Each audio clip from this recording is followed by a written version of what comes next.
Hello everyone, welcome back to my DSA series. In this video, we're going to tackle a common coding problem contains duplicate. I'll show you two different methods to solve it, a simple one and the optimized version. By the end of this video, you all have a solid understanding of how to approach such problem. But before we dive in, don't forget to subscribe and hit the notification bell so you won't miss any future DSA tutorial.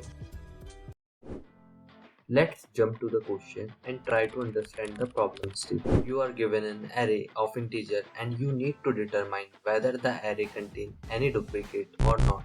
It's a common problem in coding interview as well as real world scenario. We can solve this question in many ways, but here I tell you three different approaches. Name as brute force method, sorting algorithm and HashSet. So let's start with the method number one. Brute force approach is the straightforward way to solve this problem. Okay, it's involved comparing each element in the array with the every other element to check for duplicate. And if any two elements are found to be same, we have to return true. Let's see an example for better understanding. Suppose we have an array which has 7 elements inside it. Okay, so in brute force method, we compare first index of an array to the whole array one by one until we find any duplicate value. If we won't find any duplicate value, then we compare second index of an array to the whole array and we repeat this process until we find any duplicate value. If we won't able to find any duplicate value, we have to return false. Okay, and if we find any duplicate value, then we have to return true. Now let's talk about the time complexity. So here in the worst case scenario, we have to compare every element one by one. So we can say that the time complexity will be big of n square. So let's move on to second approach that involves sorting. So we have to sort an array to detect the duplicate value efficiently. So suppose we have this array. Now if I sort this array like that, so all the duplicate values will be next to each other and we have to traverse this array just once. If we find any duplicate value, we need to just return true. And as you can see that the time complexity is also reduces to big O of n log n. But the condition here is we have to use the best sorting algorithm to achieve this time complexity, and we doesn't use any extra spaces, so the space complexity is O of 1. So first of all, try to understand where you're facing a problem. You are facing a problem because have to compare every element in your array, right?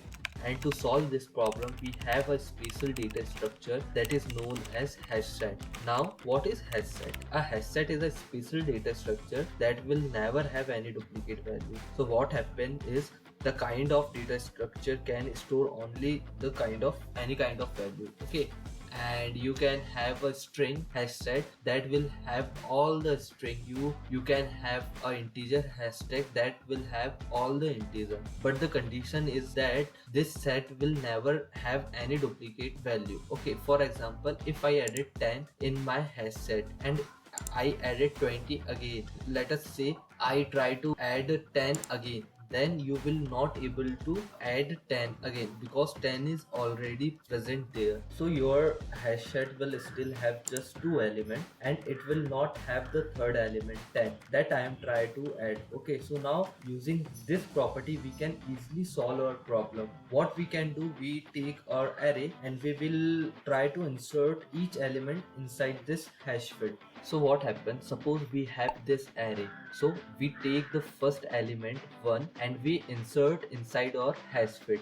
So it will check the 1 is already exists or not. So it will not, so 1 will inserted inside the hash fit. Then we try to add 3 again, it will check if 3 is exist or not. If not, then 3 is inserted inside it. Okay, then again we were trying to insert 1, but the 1 is already exists. Okay, so it will return false.